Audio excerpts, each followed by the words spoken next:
Hey, it's me, Vicky Marie. Good morning, good afternoon, or good evening, wherever you are in this crazy world we're living in. So, we're still talking about this poor lady, Nancy Guthrie. What has happened to Nancy? Where is she?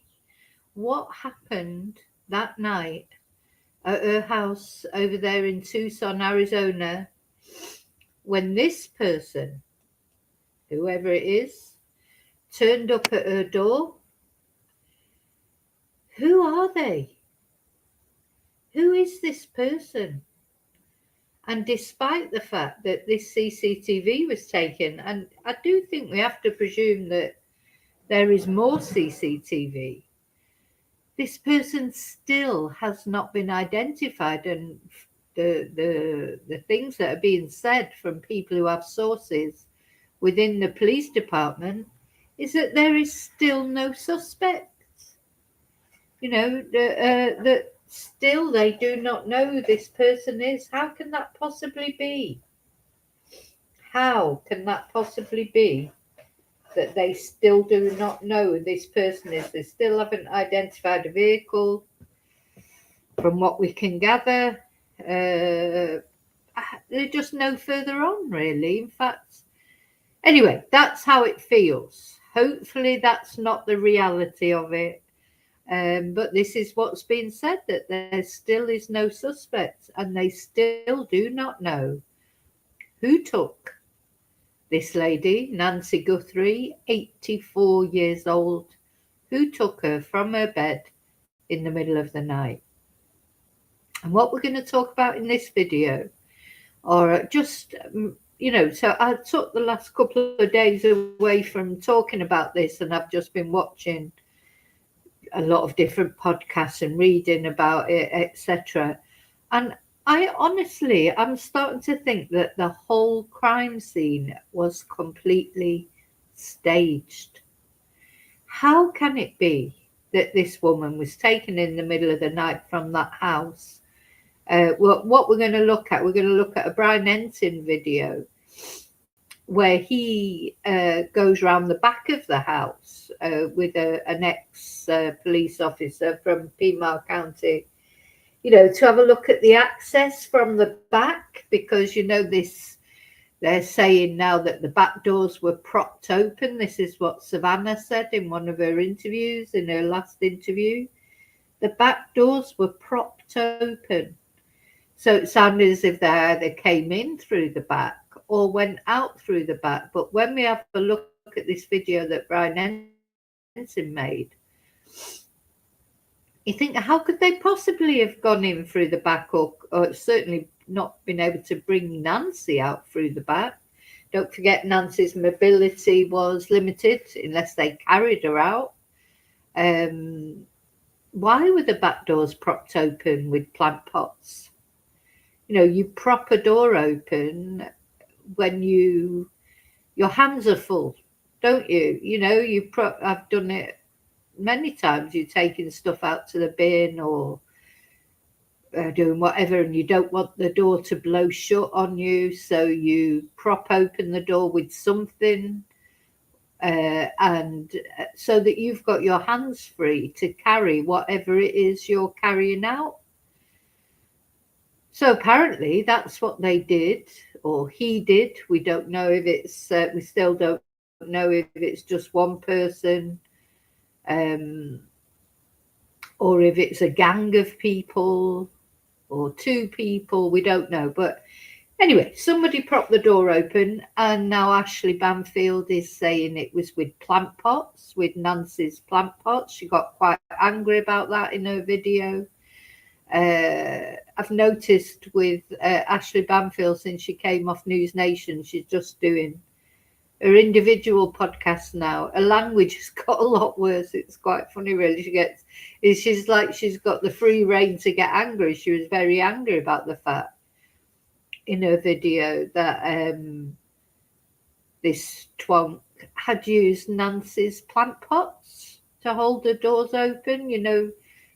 Plants that like Nancy had probably looked after for years. You know, she was probably liked pottering around the garden.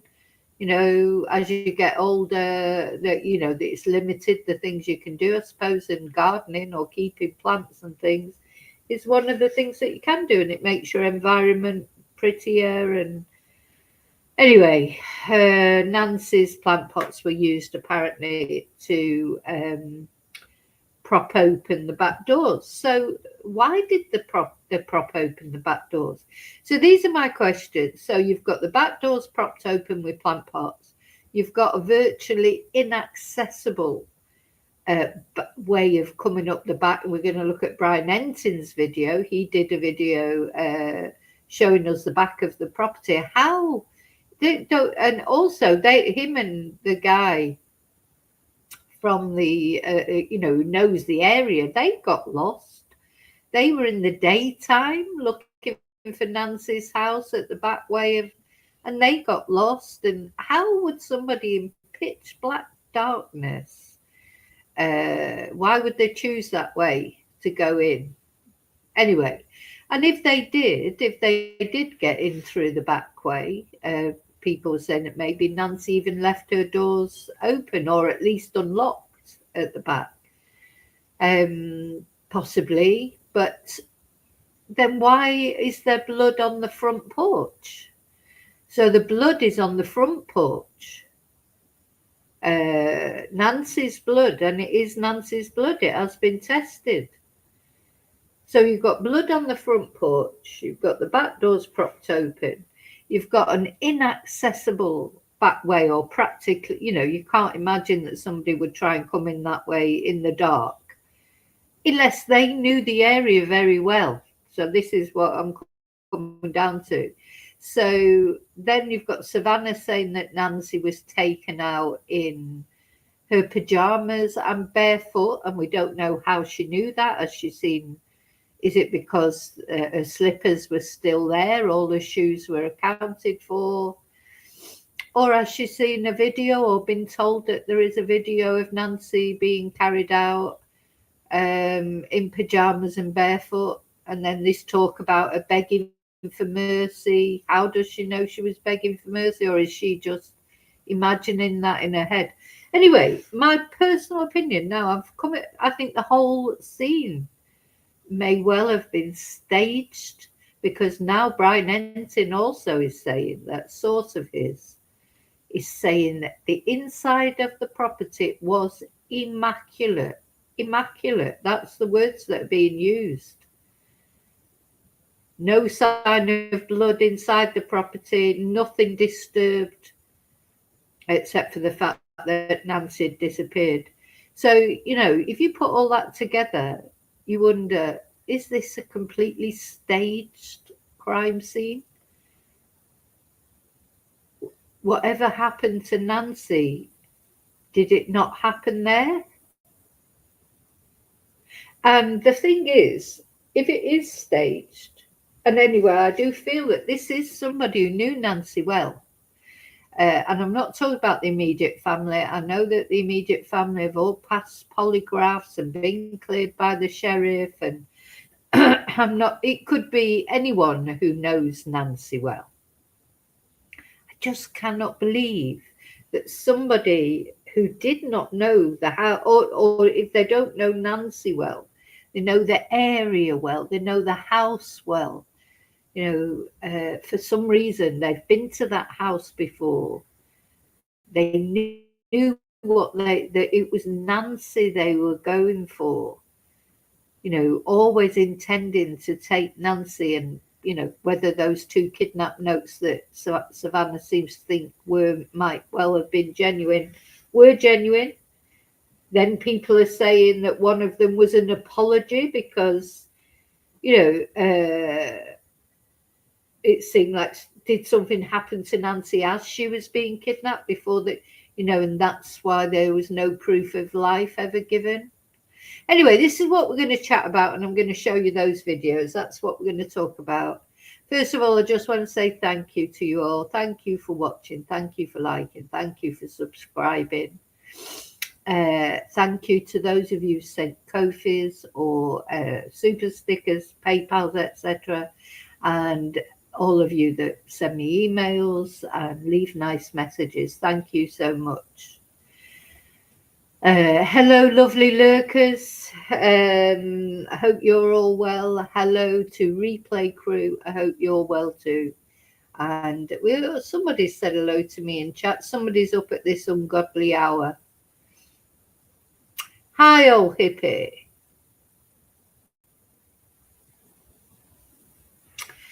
Yeah. Now, I don't know how you cannot believe that a body can just disappear. A person can just disappear like that. Anyway, I was watching something else that was saying about how big Pima County is. It's such a huge area. She could be anywhere, couldn't she? I suppose, or even in Mexico. That's the other theory, isn't it? I mean, literally, poor Nancy could be anywhere, and we're looking at nearly 2 months now. We still don't know. I still think it would be helpful if they could release the clothing that Nancy was wearing, if they know, of course. I mean, maybe there were regular pajamas that she used to wear. Would that be helpful? You know, if we had some idea of what she might have been wearing, you know, just. I mean, the thing is, I'm sure her family knew the type of pajamas she would wear. You know, they could put up some examples at least, you know, for people to watch out for. Anyway, of course, the other thing in this case is the complete SHIT show that we've seen from Nanas. He's going to go, I think, one way or another, but I don't think he'll go voluntarily. I think he'll have to be pushed. He'll cling on for as long as he can. God knows what's going on behind the scenes there at that police department, and that is a shame because it has taken away from everything. You know, this is about Nancy, not about Sheriff Nanos, but that sort of, it feels like Pima County was just waiting for a reason to get rid of Sheriff Nanos, and then, of course, this case has happened, and it probably will see the end of him. Okay, so where we're going to start here. So, so the back doors, apparently, according to Ashley Banfield, and credit to Ashley for her video talking about it, the back doors were propped open with plant pots. Now, why? Why were they propped open? Were they thinking that they would go out that way? You know, originally, were they thinking, did they come in through the back door and then were thinking, so before they even went into Nancy's room, did they prop open the back doors then, thinking that's the way they were going to take Nancy out? Well, as I say, this video I'm going to show you in a minute. You can't. Why would the back way is just? I don't think they came in the back way. I really don't. As I say, I think the whole thing's staged. And then if then I don't understand why there's blood on the front porch. Otherwise, is somebody stay? And where has that blood come from? Was it Nancy having a nosebleed? So apparently there's no, the inside was immaculate. There's no evidence of assault inside. And then if that's true, why from the very first night that Sheriff Nanos went there, he said it was a crime scene? If the inside of the house was immaculate, as Brian Enton is now saying he's been told it was, why was Sheriff Nanos right from day one convinced this was a crime? Because originally it might not have been a crime. It could have been anything. It could have been Nancy wandering off, or even though they say she was mentally sharp, she might just have had a stroke even. She may have had a stroke and been disorientated. So, don't have to have senile dementia to wander off. So you could have a medical episode. So why was Nana so convinced it was a crime scene? Was it because of the blood on the porch? But it wasn't enough blood for someone to be dead. It's I do think, did somebody put that blood there to confuse everything? That's how I'm starting to think. That's a good point, old hippie. Who is to say that Nancy herself didn't prop open the back door? Maybe that's something she did when it was hot. I don't think it was hot that night, though, was it? But having said that, yeah, it's perfectly likely that Nancy quite often left her back doors open and propped them open with plant pots. I mean, to me, when I look at that property, it seems like the most unsafe property to live in as an 84-year-old woman on your own. No fence around it, no wall around it. Because even if a person didn't come in, isn't there coyotes in that area? You wouldn't want a coyote in your living room, would you? So, and there's rattlesnakes and, there's critters, isn't there? Jabalinas or whatever they're called. So, it's possible that Nancy left her doors open. That's what Savannah said, that often she would leave her doors open. But to me, I look at that property, oh my God, I would not feel safe there at all.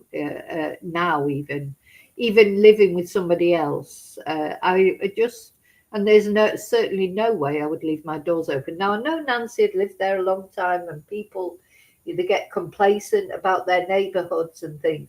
But it was an area where there were often men on the bloody, there were often men on people's porches. We've seen loads of videos of people, suspicious people on people's porches and looking around and in their yards. So why it's not a safe area? She must have. No area is that safe anyway. And she had cameras. So maybe it was the family that made her have the cameras. Old people are stubborn. I mean, there's no doubt about it. You could just imagine Nancy going, "Oh, I don't need all that. I'm fine." And maybe when the family tried to convince her to move into a smaller place, no, I'm staying here. She was comfortable there. She'd brought her family up there. She'd lived there with her husband. She'd been widowed for so many years. She'd been widowed since she was 46 years old, nearly 40 years as a widow. And she wanted to stay in that property, but it wasn't safe. I mean, you can just tell by looking at it, it's not safe. Even not, maybe you wouldn't expect to be kidnapped, but people were walking in, taking your jewelry, taking your purse, or as I say, animals coming in. She may have propped the doors open herself, but thing is, because her mobility was bad. I mean, does anybody know? Let me know if you know. What was the temperature that night? Was it the sort of night where you might go swimming in the middle of the night? Because she had a pool, of course, right outside. And if it was very, very hot, that's what you do. If you're lucky enough to have a pool in your back garden. God, I'd love to have a pool in my back garden in the summer here in July and August, but that's the only time that I'd want to go out in the middle of the night and to go out in the middle of the night and swim in a swimming pool. It'd have to be really hot, wouldn't it? I don't know what temperature it was that night.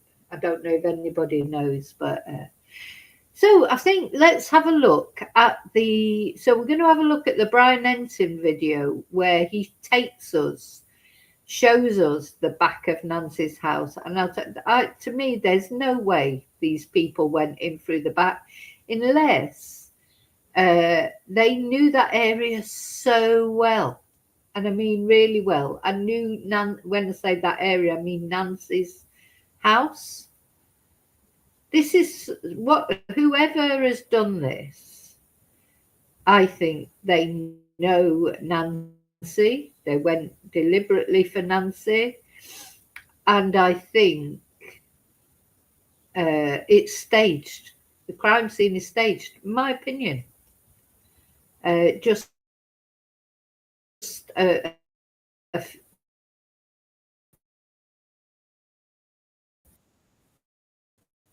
I can't understand could be. So let's have a look, make sure this is sharing. You've had a heat wave. Yeah, so it did occur to me, is it possible that Nancy got back from Tommaso and Annie's, and she was all, she wanted to have a swim before she went to bed. I just don't know what Nancy's habits were. I mean, if she had a nice pool out there and maybe it was warm, and she just, it makes sense to me that somebody might go for a dip in the middle of the night, because I've done it myself here in Spain. I haven't got a pool in my garden, but if I've been staying I've got friends who've got pools, and if I've been staying at their house and I've woke up all hot and bothered and I can't sleep, I've quite often got into the pool at 2-3 in the morning or whatever, and it's lovely to be able to do that in the heat of the summer. Of course, I mean, you wouldn't do it now; it'd be freezing. But, yeah, did Nancy do that? So anyway, there's Nancy's property. There's the pool at the back. So you can see that the back there is surrounded by this rough terrain. So don't forget, there's snakes, there's coyotes, there's everywhere, there's prickles everywhere because of the cacti, etc. It's such a rough terrain that it's difficult to take the dogs there. It's a very difficult place to take cadaver dogs and things, to look, because they're going to get hurt, they're going to get thorns, they're going to get prickles, etc. So if somebody did go in that back way, and I'm not saying they didn't, what I'm saying is they must, and it was pitch black, and you'll see in a minute Brian Entin and the guy that shows him the way around there, they get lost. They're finding it difficult to find the way in the daytime. And the person that's showing Brian Entin knows the area well. So all I'm saying is, if somebody did go in through the back way, they had to know it well to go there in the pitch black. Don't they? And it would be dangerous for anyone, and how they would get Nancy out that way to me just seems impossible, unless they literally carried her. And you couldn't get a car to the back there. The car had to be at the front. If they put her into a car, it had to be at the front. You couldn't take a car in all this. Anyway, let's have a look at this video. Tell me what you think. Specifically what kind of doors they were, and I wanted to get a close look. I always just assumed that it was sliding glass doors back there. I don't know why. I just assumed she had sliding glass doors. That is actually not the case. And when you look at the drone video, you can see they are just regular doors on the back side of the house. There's two that are like, one is underneath the overhang. Sorry, another thing is, even if she didn't go out for a swim, if it's hot at night, she might have wanted to go out and sit outside. That's another thing that I quite often do here when it's really hot. Go and sit up on the roof terrace just to get at, it's just fresher in the night. Sometimes it's just so hot, even with the aircon and everything, it's difficult to sleep. I don't personally like aircon either, so I don't like, then you wake up with your teeth are chattering, you're that cold. So I try and avoid using aircon. I've got fans. I prefer fans. But quite often I would go and sit outside in July and August when it's really hot. If I couldn't sleep, just go out, get a bit of fresh air, because it's cooler at night, obviously. So Nancy might have propped open the doors with the plant pots just to go and sit outside and have a cup of tea or something. I don't know. I've done that before.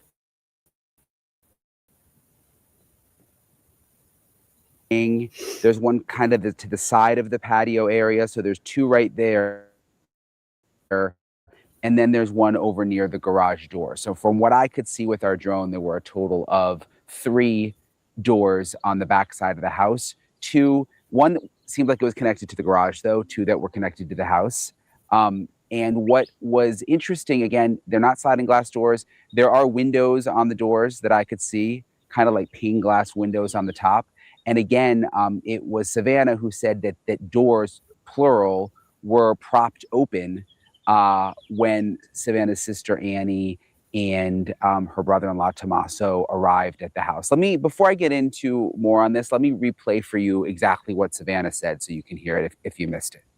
We thought that she must have had like some kind of medical episode in the night, and that somehow, the paramedics had come because the back doors were propped open, and that didn't make any sense. We thought maybe they came and there was a stretcher and they took her out the back, but her phone was there and her purse was there and all her things. So that was what Savannah said. And obviously her saying that the back doors were propped open opens up a lot of possibilities here, leads to a lot of possible come in through the back doors and then go out through the front. And you're going to see in this episode, I'm about to take you with Bob Krieger again, who is the former SWAT commander for Pima County. We go to the backyard area of Nancy's. And I mean, you can just, and you're about to see it in detail, but I mean, the thought of them really traveling through this area, or especially going through this area behind the house with Nancy, is kind of hard to imagine because there's so many thorns, there's so many cactuses that she couldn't even walk to the mailbox. Yeah, I can't imagine that they went the back way. As I say, we're going to see the video anyway, but I just wanted to add that the other possibility to me is that the intruder was already in the house when Nancy was brought home. Now, we don't know, do we? I don't think we know. Did Tommaso actually walk her into the house, or did he sit outside in the car and watch her go into the house until the garage door closed behind her? Then he drove off. Or did he actually get out of the car, help her in? We don't know that, do we? Maybe this thief, if it was a thief, he could have already been in there. Maybe he did break into the house while Nancy was not there. And then she came home earlier than he expected. Is that a possibility? I don't think this guy went in through the back way. I think what you said, old hippie, is perhaps more probable. Maybe it was Nancy who propped open the back door. Maybe she just wanted a little bit of air before she went to bed. And why is there no sign of assault in the house? So we've got blood on the front porch, but no sign of assault inside the house. So that almost suggests as if she came to the front door and was attacked as soon as she opened the door. Did somebody come to that door who she knew? Maybe not, I'm not talking about Tommaso, I'm not talking about Annie, etc. I'm talking about just somebody she knew who maybe came to the door. But would that not be caught on the camera as well? So it's a real mystery, this case. Savannah said it's hard to imagine her being able to walk through this back area, or even them being able to carry her through this back area. But again, I mean, so did they go in through the back of the house and then come out through the front of the house? We don't know, but there's a lot of interesting theories to talk about. So let me play for you my full interview as we kind of walk around the house with Bob Krieger. Again, he was he was with the sheriff's office here in Pima County for almost 3 days. decades. He was the SWAT commander. To kind of go. Hey, Joanne, good to see you. Yeah, not seen you for ages. Good to see you. Hope you're well. Through some of this, and I want to play that for you. Thank you for meeting up with us, Bob. No problem. So we're at a neighbor's house. If you'll just kind of lead the way. Sure. I just want to see how close we can get and show people. You know, people don't really understand the terrain back behind Nancy's house. Mm-hmm. Oops. Now, what we have to remember as well, what they're doing when if the perpetrator, if the perp did it, it was pitch black. You know, what they do in this video to find their way to Nancy's back garden, to the back of Nancy's house. They're doing it in the daytime. Imagine that's pitch black. You'd have to know that pretty well to take that chance. You'd be bumping into things. You'd be tripping over things. There could be coyotes. There could be jabalinas. There could be rattlesnakes or whatever. It just straight away I looked at it and I thought, would they really do that? I mean, I know that, thieves do things like that, but it just seems to me, I just can't see how they could do it. Apparently, this is now rattlesnake. Yeah, they're starting to come out. It's a little early for them, and you'll see there's pathways that a lot of neighbors put up. This is usually just common area, common ground. But we're back here and you can't even see her house necessarily. There's just a bit or so. Let's see, my guess is very. Now look, as I say, daytime, they've got to look where they're going. How could you walk? Now I know he had a little torch. Maybe the torch, was showing his feet where to go. But then, of course, be careful of making light, because any light would show up so much, wouldn't it? Because it's an area where they're not allowed to have lights because of the light pollution. Using the torch would be taking the chance, wouldn't it? Be taking the chance that you're going to get noticed, and it negotiating all that terrain. Look at the size of these cacti. Now, as I say, it's funny, the terrain here in Arizona, it reminds me so much of Spain. Honestly, there's a place not far from me. I might go there, actually. I could go there and have that as the background and say I was in Arizona. I'm here, boots on the ground, reporting on the Nancy Guthrie case. You would not know that I wasn't really there. The mountains in the background, it's so similar. The terrain is so very similar. The only thing we don't have here, we have cactuses, but they're not as big as those. I mean, your cactuses are definitely bigger than our cactuses. But imagine falling into one of them, tripping up and falling into one of them cactuses. I can't see that they went in this way, and certainly not that they were planning on taking Nancy out this way. It would be more unlikely for just a person to walk back here, whether they live here or trying to get through the neighborhood, just because it's really difficult. And I am watching out for snakes as we're going. So the snakes they normally do. They've been a lot more active. No, yeah, jabalinas, we have them here, old hippie. We have them here as well. You could just even near where I am, not far from where I am, because where they've been building houses and things, they've the jabalinas have had to, they're jabalines here in Spanish. We've got them as well. We've got jabalinas wandering around. A friend of mine was out walking his dogs one night, and about 5 of them just started running down the road in front of him. They're quite big as well, So, I always wonder where they go when it rains and everything. I'm always expecting to see one on the road and that. But I have never seen one out on the road. But a friend of mine, yeah, about 5 of them when he was out walking his dog late one night. So yeah, we even have javelinas. The terrain there and the terrain here in Spain.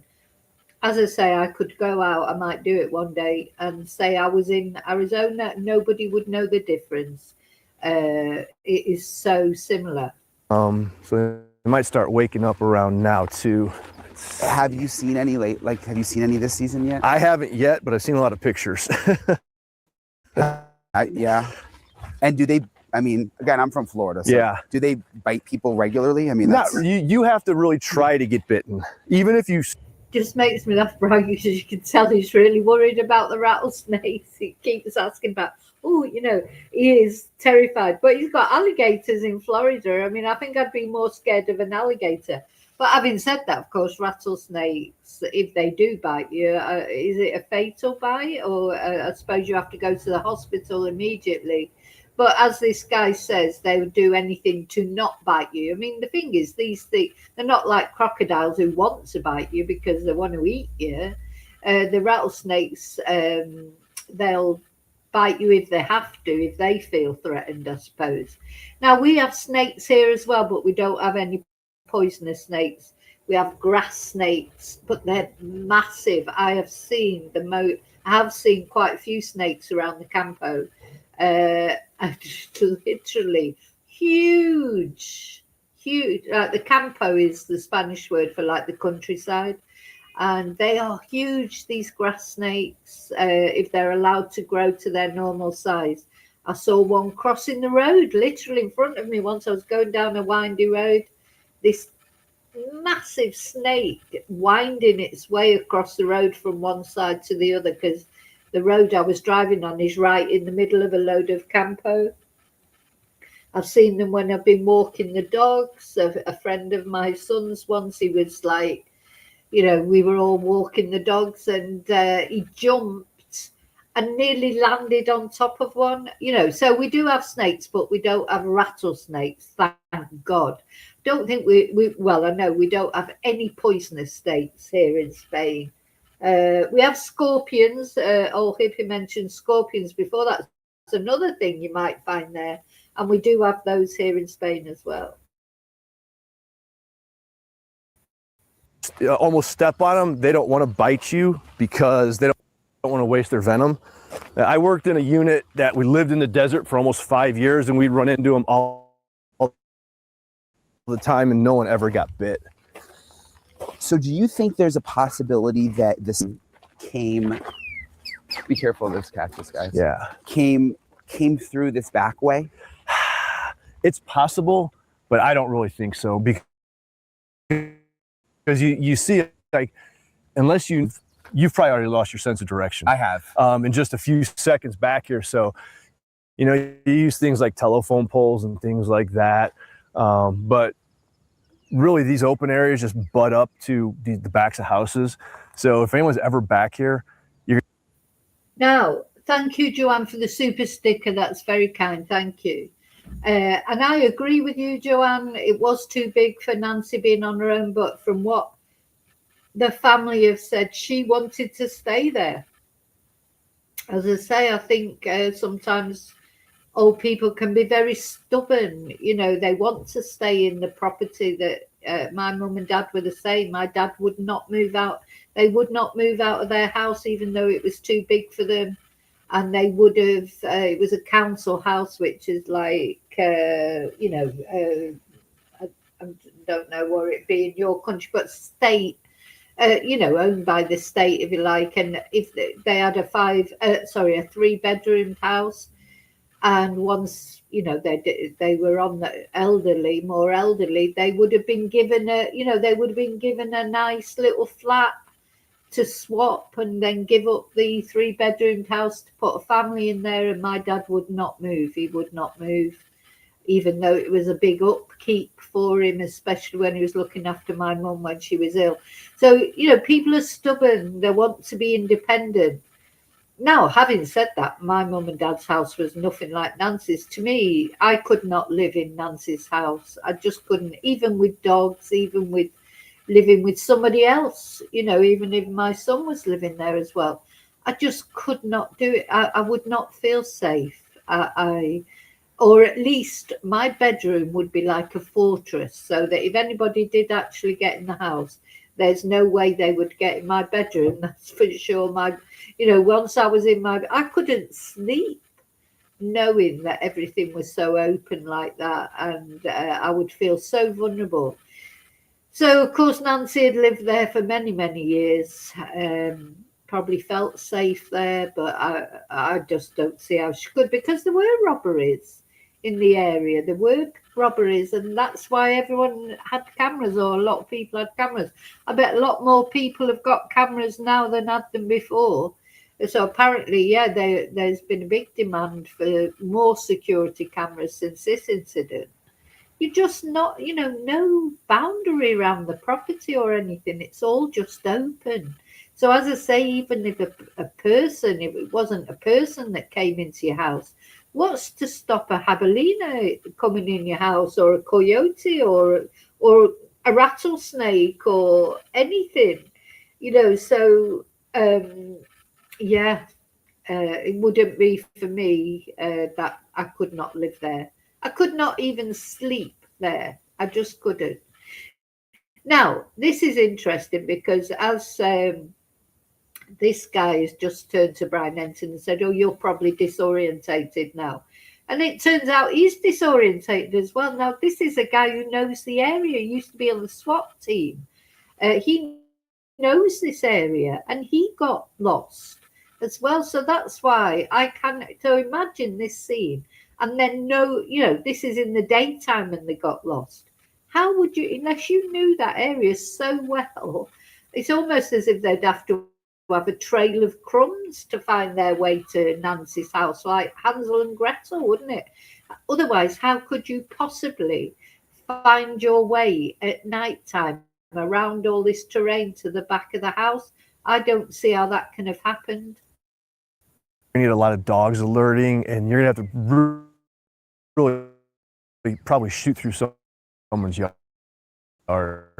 So it's not like a lot of normal, like back east areas where you have alleyways and it's kind of common. Yeah. So no one would normally come back. No. Here.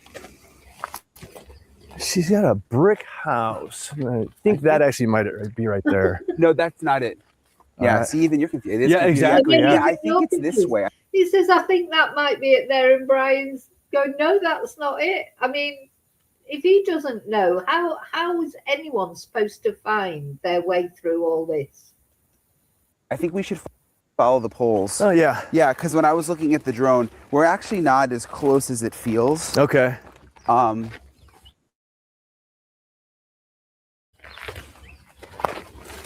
The poles. Well, at night you wouldn't be able to see those poles, would you? So how did this go? I mean, tell me, am I wrong? How could somebody find their way to Nancy's house? Unless they really knew it well. I mean, really well. But even though that guy knew it well, he was going the wrong way. Just seems ridiculous to me. Do people ever, I mean, when you were working at the sheriff's office, did you ever respond to calls in spots like do people hide in areas like this? Oh, yeah, absolutely. You say, if someone was, they were trying to burglarize a house and deputies showed up, they would get out here, and this is where we typically find they'd come in there like this, whatever it might be, trying to work a dog. And this is what a lot of homeowners do. They'll just come back here and kind of throw some stuff up and try and turn it into a walkway or something. Who knows? Hopefully we're not. Maybe. Do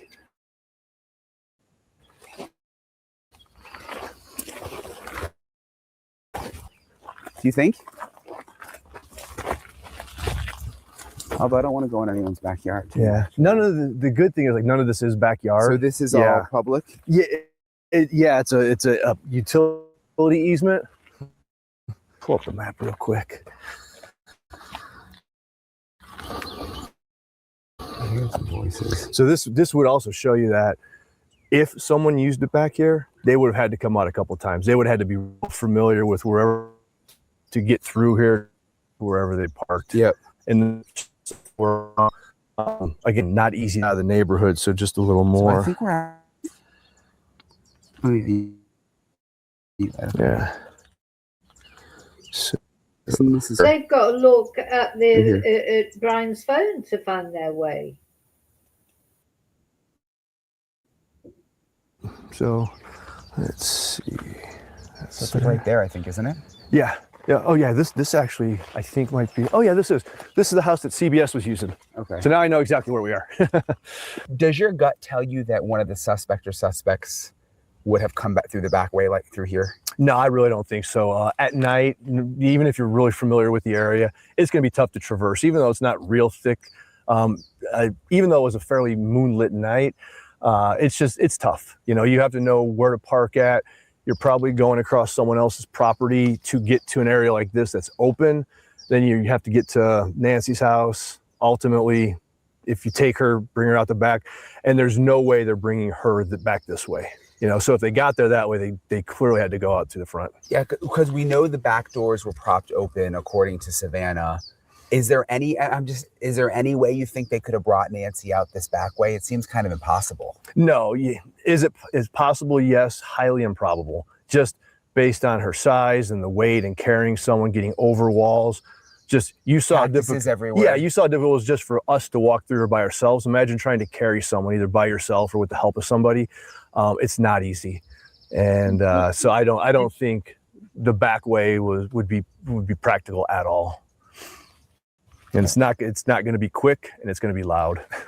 Yeah, you're going to get more attention at 1 o'clock in the morning in an area like this than you are walking up to someone's front door. Wasn't the front door actually broken open anyway? Wasn't it? I've got so confused with this case.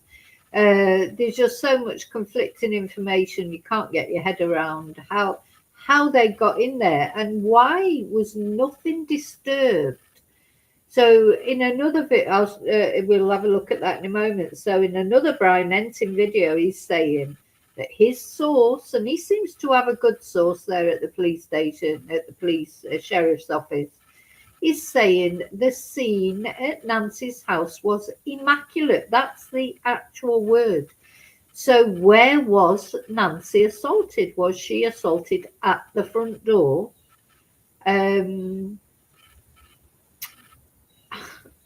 How can the scene be immaculate with no sign of, this is what I'm thinking, it seems to me, was it staged?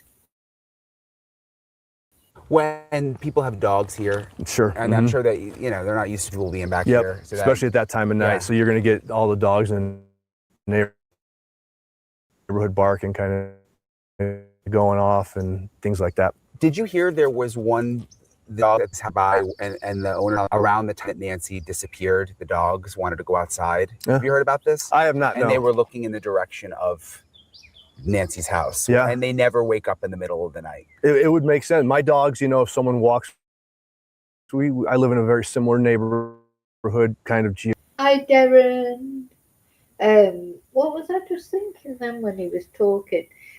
Now then, so this part of me is thinking this scene was staged. And then I think, well, if it was staged, would it not be immaculate? Would they, if somebody was trying to make it look like a burglary gone wrong, would they have gone through drawers and left a mess, like deliberately to make it look like that? So then I think that, but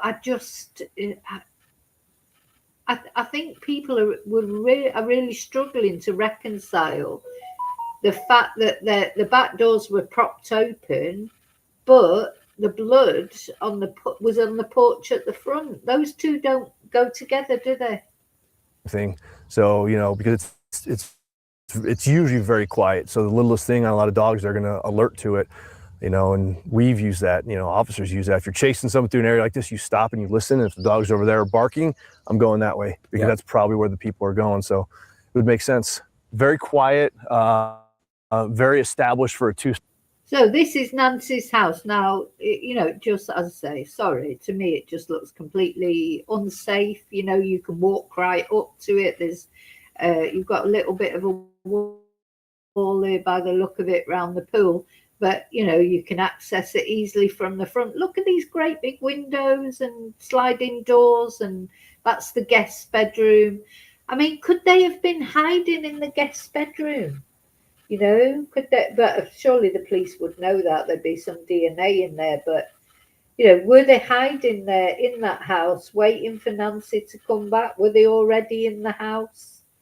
I don't know. But all I know is, if I could not live in that property, either on my own or with anybody else. I just couldn't. It'd have to have a big wall around it. But you know, even walls don't help. You know, I've got several friends actually that have got big properties like that. One in particular that I'm thinking of. She's got a big wall around her property, a pool. But sometimes the problem with the wall is, once they're over the wall, nobody can see them, so they can do whatever they want with impunity. Once they, you know, if they've not been seen scaling the wall and getting over there, then that's it. They're hidden, you know, and they can do anything. And my friend, her son, who was sleeping, you know, late as sort of teenage boys do, he was literally asleep in bed and woke up to someone battering down his bedroom door and coming in and asking him where the money was. You know, can you imagine that for him, how traumatic it was? Because, you know, my friend, she has a business, quite a good business. And, you know, the thing is, word gets around, people knew that she may have money around the house or whatever. And yeah, this poor lad, he is literally asleep in bed and woke up to a gang, really, breaking into his bedroom and asking him where the money was. Anyway, after that, she had all cameras installed. That was pre-cameras. So now she has all cameras installed, you know, all over the house and everything. But I don't know if I could still live in the same house after that had happened. But yeah, you can look at that, and to me, I look at that and I just think unsafe. You know, I can't even look at it and think, oh, what a lovely house or whatever. To me, that just looks like I can't imagine feeling safe in that house. Too many windows, too many doors, too open. Poor Nancy. But the fact still remains: how did they get in there, and how did they get Nancy out of there? It's a neighborhood. It's one probably the oldest ones, you know, built in the 60s or 70s. So with that, you get a lot of the brush that you see. You know, you go to a newer neighborhood, the cookie cutters, you just don't get this type of vegetation that's had years to grow. And you know, you see it's a lot of houses offset road fairly. What's going on, and that's why people here. It's a more nice private neighborhood. It's gorgeous. I don't think it's a nice neighborhood. Sorry.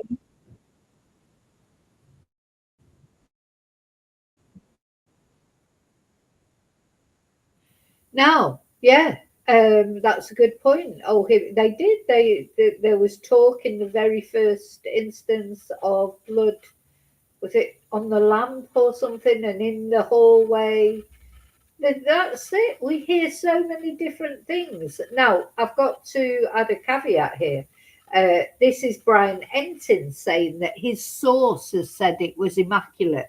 The officialdom, if you like, Sheriff Nanos, FBI, etc., they have not said that the crime scene was immaculate. This is Brian, you know, and no disrespect to Brian Ensign, he's normally quite good with his sources. But yeah, this is not Sheriff Nanos or the FBI saying that the scene was immaculate. Nothing makes sense in this case because there was definitely talk about blood in the hallway before. Also, let's not forget that Sheriff Nanos, right from day one, said this was a crime scene, you know, and if it was immaculate, why did he say that? It just doesn't add up, any of it. The only thing that suggested it was a crime scene then, if the inside was immaculate, is the blood on the front porch. But let's face it, it wasn't enough blood to suggest that Nancy was dead or been shot or whatever. So it was, and this is before they had the CCTV of the guy going in there. Why did he think it was a crime scene right from day one? You know, right from the Sunday when he did his first press conference. It wasn't really a press conference, when he spoke to the press outside Nancy's house, I think it was. He said it was a crime scene. Why? Because Nancy could easily have just, you know, cut herself. And maybe she did have a medical emergency. Maybe she had a stroke. You know, maybe she did wander off, or maybe she phoned the 911, though that's unlikely that she would have. I'm sure the first people she would have rang if she had a medical emergency would be Annie and Tommaso. But they checked all the hospitals, didn't they? And that, so, but I think, yeah, originally they were probably thinking that it was some sort of medical emergency. But yeah, nothing adds up. Nothing adds up, and we've had so much conflicting information. You know, why did Nano say it was a crime scene immediately, and now Brian Enton's sources saying that the scene was immaculate? It just, nothing adds up with this case. Nothing whatsoever. And maybe it won't until it's solved. Yeah, the reasons people love it have made it harder. Exactly. Yeah. It's a double-edged sword. They've got cameras, but like the cameras at this house right here, they're not going to see us right now. We got too much brush in the way. Savannah has now said that, you know, the back doors were propped open. And when her sister and brother-in-law arrived, the doors were open in the back. What does that mean to you? What does that piece of the puzzle mean to you? You know, probably the way they got in, if not out as well. My hunch is they probably went out the front door because of the blood that was found out there. Yeah. It all comes back to this blood. Where's it from? Well, we know it's from Nancy, but when is it from? Why is it there? You can see it's not enough blood. You know, Nancy would still be alive after she'd lost that blood. That's not blood. That's not enough blood lost to kill you. And that blood didn't seem to be on the patio with the photos of the guy. When you know, the CCTV of the guy, you couldn't see that blood on the patio.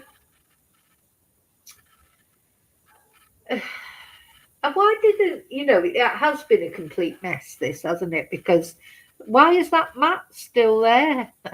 You know, this is a crime scene, supposedly, and not only they reopened up the crime scene, didn't they, but they didn't even take the mat. You know, the mat's there, there's blood around it. Why was that not taken off for testing? You know, I'm not even a detective, but I know that. I mean, it's all right, Nano saying, no, I'm not going to listen to people who've never worked a crime scene. Well, we might not have worked crime scenes, but we've seen enough crime videos to know what you're supposed to do. And I mean, true crime, I'm not talking about, you know, CSI or whatever. You know, I've watched enough true crime videos to know what the police do. The FBI, what they test. They test everything. When somewhere's a crime scene, they take everything. But they didn't in this case. They left that mat there, even though it was surrounded by blood, for God's sake. You know, it's just ridiculous. You know, unless that happened right away and she happened to open the front door for them. But if they were propped open, obviously that was left for a reason. Quick in and quick out, whichever one. You use the word propped open. I guess I was wondering why would doors open. No, I'm sure the neighbourhood isn't so bad, but you know what? It only takes one night, one person. People are wandering around that neighbourhood. People who want to steal things. they will go to nice neighborhoods. They're not going to, that's where they're going to lay their hands on things they can sell and take away. They're not going to go to some impoverished neighborhood, where nobody's got anything. They're going to go to these rich neighborhoods. That's what they do, or more wealthy neighborhoods. That's what they do. So, and it only takes one night. You could be safe there, like as Nancy's been safe there for 40 years. And then one night she was plucked out, and taken away. Only takes one night, one bad person. Could be safe for 30 years, and then one night you get unlucky. So that's the way I look at it. Depending on what your plan was, for me, it's a quick way in and a quick way out. Just one less thing you have to think about, opening the door. You don't want it closing behind you and maybe automatically locking and you not know how to unlock it to get out. It's a time thing. You want to plan your ingress and egress, and that's a way of doing it. And then that way too, you know exactly where you're going. You don't kind of get lost in the house. You kind of see and remember where that open door is. Do you think that they brought Nancy out the front and that's why we saw the blood there? I think so. My hunch, my theory is that's probably what happened. It's unfortunate, but I bet if you polled this neighborhood, 75-80% of them have an open door most nights. Whether they forget to lock it or like a lot of us, they leave it unlocked because it's not that big a deal. And we feel safe in our homes, especially if you've lived in a house for 40 or 50 years. Yeah. That is your castle, and that is your ultimate safe feeling point. And so you just never know when something like this is going to happen. And it kind of makes you reevaluate, just the overall safety and security of everything. Savannah's saying that that her mom was in her pajamas and didn't have shoes on. Mm-hmm. What did that mean to you? That's someone who's going to bed, or at 1 o'clock in the morning was in bed. Yeah. She wasn't expecting visitors or guests, and wasn't expecting on going anywhere. So I was asleep and I was awoken by this for whatever reason it was. And I think most of us would have been in that situation. I don't put shoes on if there's a knock at my door. You just kind of go and check what's going on. I wonder if they carried her out, because it's not the kind of area you would walk without shoes. No, absolutely. I don't think they would be too concerned about what her feet. Yeah. Now, the fact that they're saying now that Nancy was barefoot, he goes on to say here that he doesn't think they would be concerned about Nancy's feet. But I think they would personally. I think if they were going to make her walk, they wouldn't make her walk. That, in my opinion, no matter who they were, if they were kidnappers, they still, they want her to be okay, don't they? Because they want a ransom from her. And if they lived in that area, they know that it's not an area that you walk around with bare feet, is it? It's not pavement. It's not, comfortable to walk on with bare feet. There could be snakes, there could be scorpions, there's certainly stones and cactus. So I don't agree with that. I think if she could have walked out of there, they would have let her put her slippers on at least, or some sort of footwear. So it makes you wonder, could she have walked out there, or did they carry her out just because it was quicker, rather than wait for her to put her shoes on and walk out? I don't think they would have made her walk out there without any shoes on. Personally, I don't think that. But, who knows? Why would they have done that? See, the thing is, and the other thing, it's not as if you say, no, it's for speed and getting her out quickly. They were in there 40 minutes. 40 minutes they were in that property. So they weren't in and out just like that. What were they doing for 40 minutes? This is something that I think we keep forgetting. 40 minutes is a long time to be in the house. Is that why the crime scene was immaculate? Were they cleaning up? Were they cleaning up everything? But would there not be some evidence that there'd been a clean up? So, yeah, they weren't rushing in and out of Nancy's property. They were in there for 40 minutes. So that's plenty of time for her to get her shoes, get her medication, make sure she would. Because if you're kidnapping someone for a ransom, you want the ransom money. So you've got to think of their welfare up to a point, You know when you're kidnapping an 84-year-old woman, her health's not going to be good, even if you didn't know the ins and outs of everything, even if you didn't know she had a pacemaker, those more sort of intimate details, even if you didn't know that, you would know that she's 84 and she's not likely to be in the prime of health, is she? So if they were in there 40 minutes, what were they doing for 40 minutes? What were they doing? Just strange, isn't it? And now they're saying the crime scene was immaculate, so they weren't making a mess then, or were they clearing up a mess? But I honestly, I'm leaning now towards, I think whoever took Nancy, I think they knew her. And this is not what it seems. It's all been arranged to be confusing, in my opinion. I do think that's what it is. I think that when we find out who's done this to Nancy, I think it will be a big shock.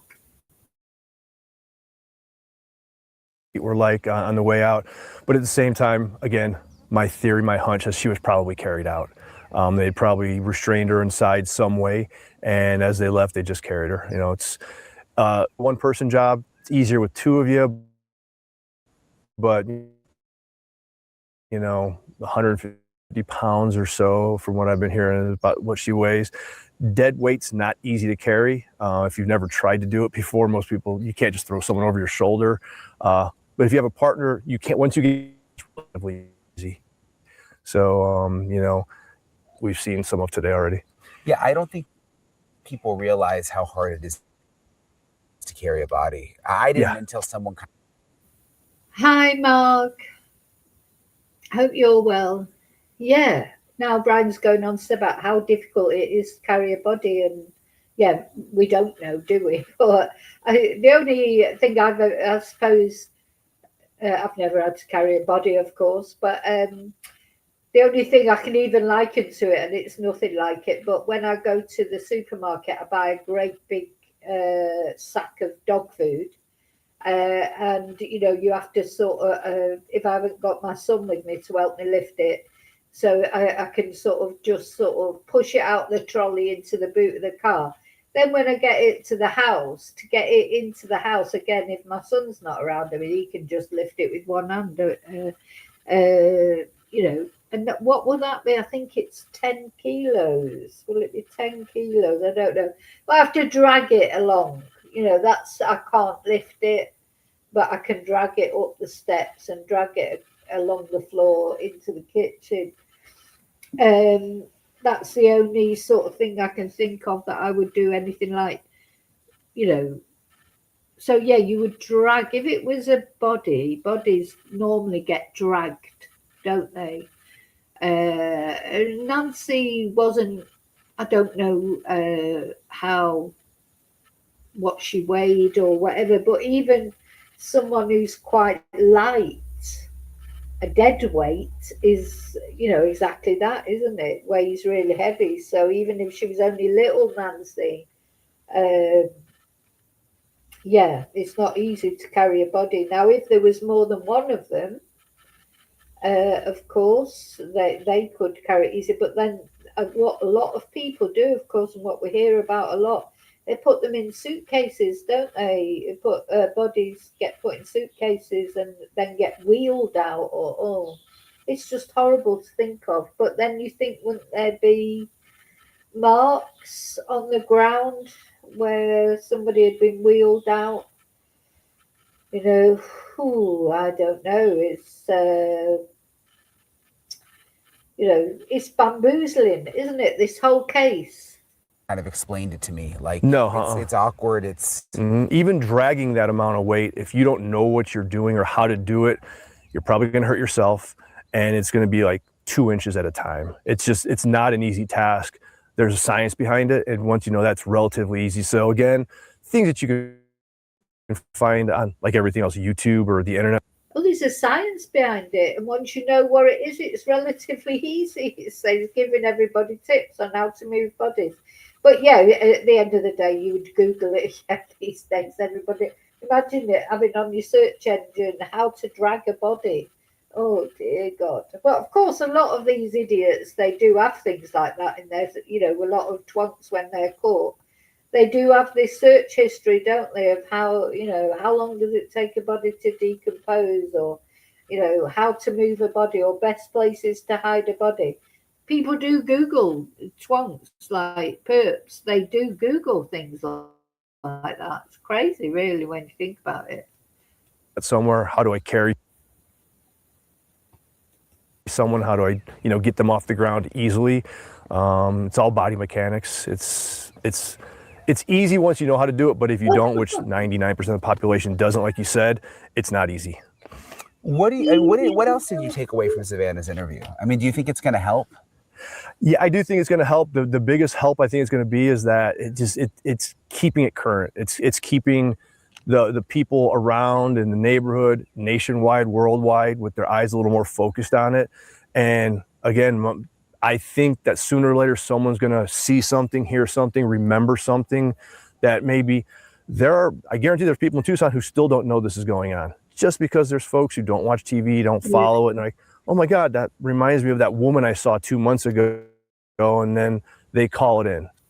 Yeah, that's it. We assume that people will know. Some people never watch the news, don't take notice of true crime, even in their own area. Sometimes things happen, even in your own area, that you just don't know about. I've noticed that because, obviously I'm interested in true crime, and that's the whole point of this channel. But, as far as like my family's concerned, and most of my friends, to be honest, is just like, if I even mention like a famous, to us, this would be a high profile case, or even the case of Nicola Bulley and things like that. Very unusual that they go, what's that? Nicola Bulley was an exception moment because my family lived not far from where Nicola died. And they had heard of it, but that'd be like, oh yeah, that rings a bell. They didn't. Most people don't take interest in things like we do. As far as true crime is what's the word? It's just like if you're not interested in football, if somebody mentioned to you the football scores from last night, you wouldn't have a clue, would you? So it's just the same. It's what you're interested in and what you're not interested in. So he's right. There'll be loads of people out there, maybe even who have got information, but they don't even know that they've got information because they don't know about the case. They don't watch the news. They don't watch the telly. There are people out there who don't, just don't. So hopefully there is somebody out there with some information that will come to light.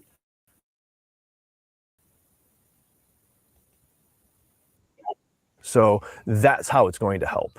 I keep saying I hope someone has the compassion for the family to just say, at least, hey, this is what happened. This is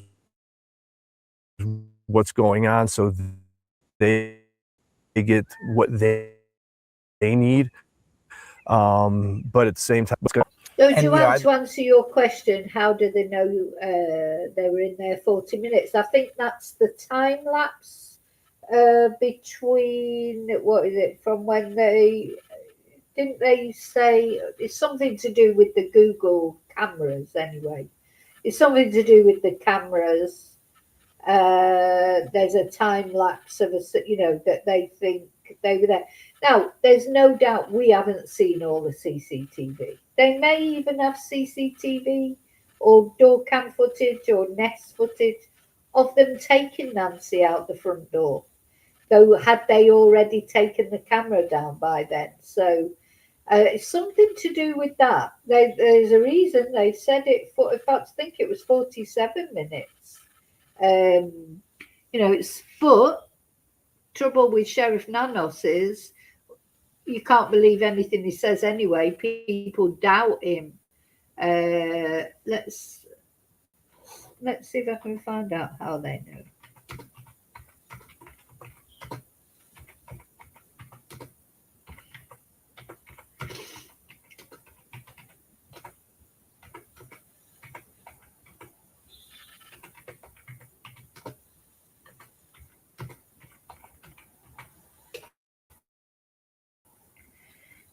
Yeah, 41-minute window. They stayed in 41 minutes. Apparently, let's have a look at this. Just a short Fox News.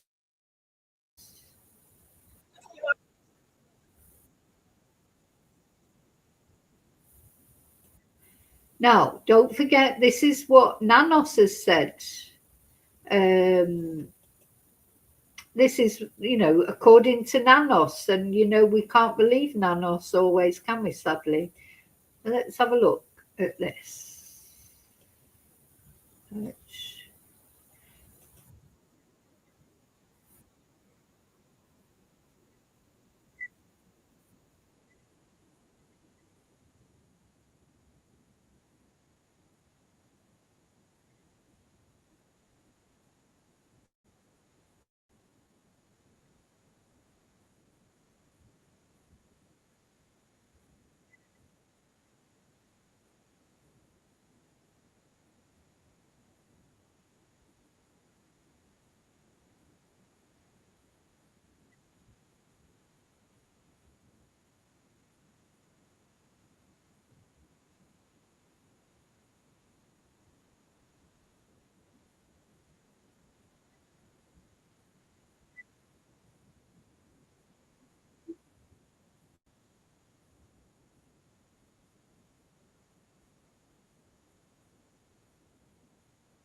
That's it. Yeah, yeah.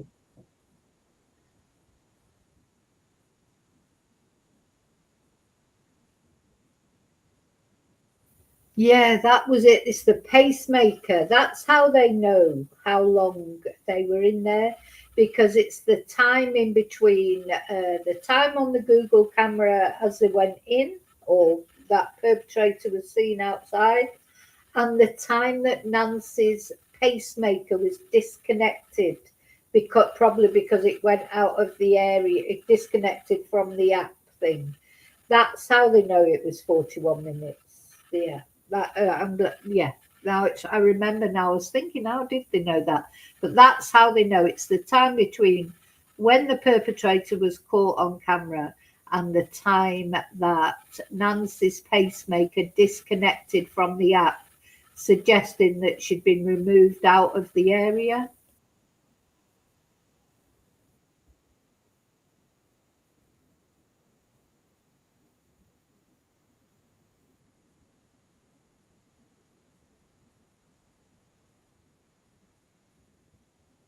Yeah,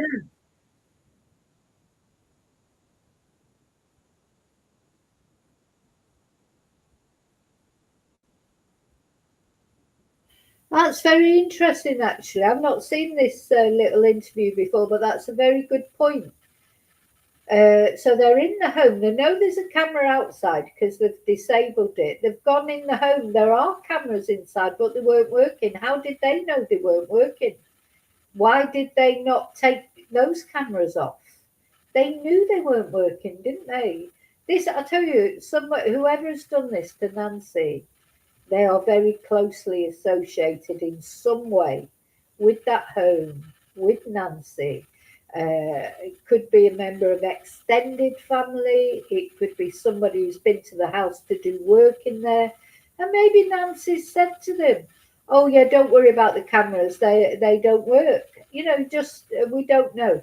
But they were familiar enough to stay in there 41 minutes and not worry whether they would be caught on security cameras? It's odd, isn't it? You know, they to me as well, personally, as they walked up to the camera, they looked very comfortable to me. Very comfortable. It's hard to explain. I don't know what I expect a thief to look like. More shifty. They were purposeful. They knew what they were doing. They held their head from the camera. They knew about that camera. Though I don't really understand why they had to take it. What the purpose of the flowers was, I don't know. Why they didn't take a towel with them or something to take that down. But yeah, there's much more to this story, much more. And I think when the truth comes out about it, people are going to be shocked. I think it's somebody local, close to the area. They know the area. I think Nancy is close by, local as well, wherever she is. This is my opinion. I know there's the Mexico theory, but to me, I don't believe it. But, some people do. I think she's close by there. We haven't even got a vehicle. Is the reason that there's no vehicle being identified because there was no vehicle? Maybe not. Maybe they walked there. I mean, you just don't know.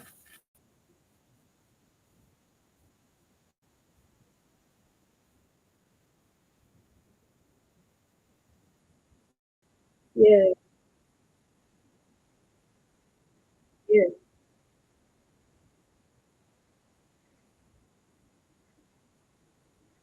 yeah.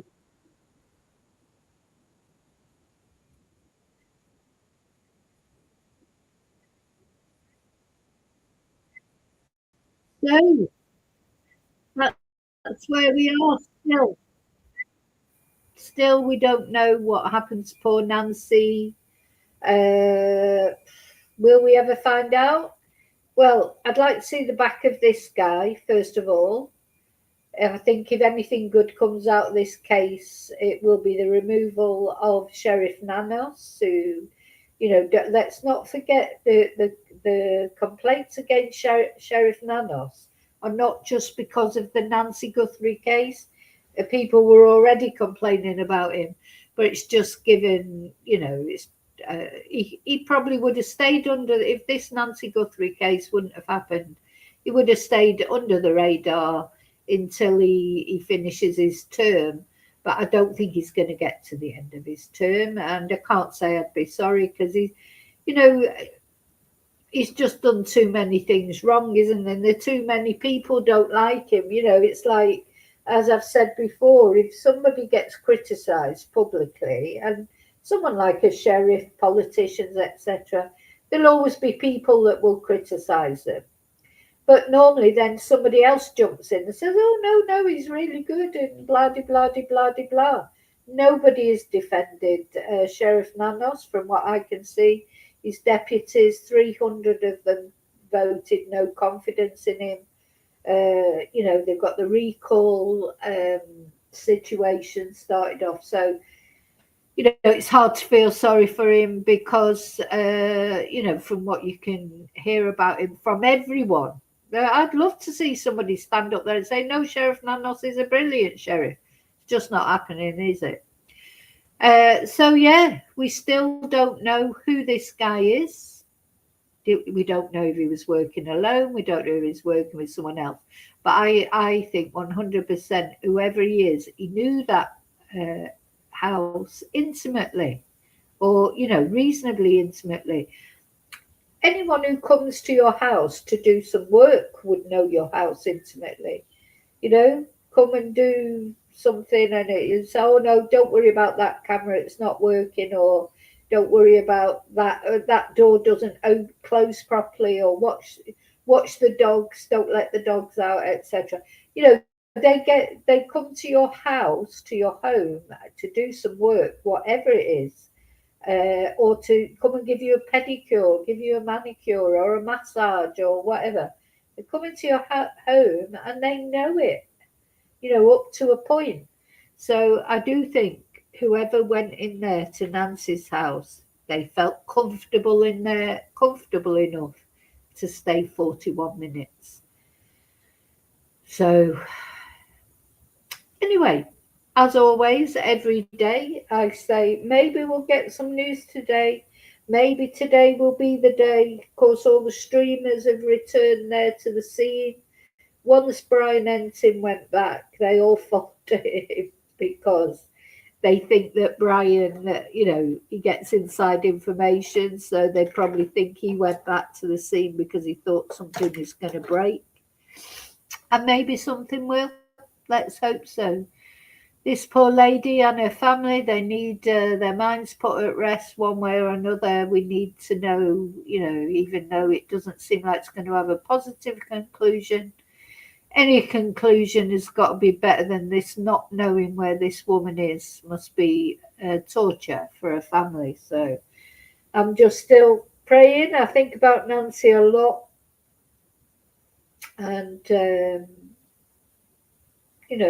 that's why I had to switch off as well for a couple of days, a little bit, because you get this, it's an overwhelming sense of sadness, and anxiety, from this case.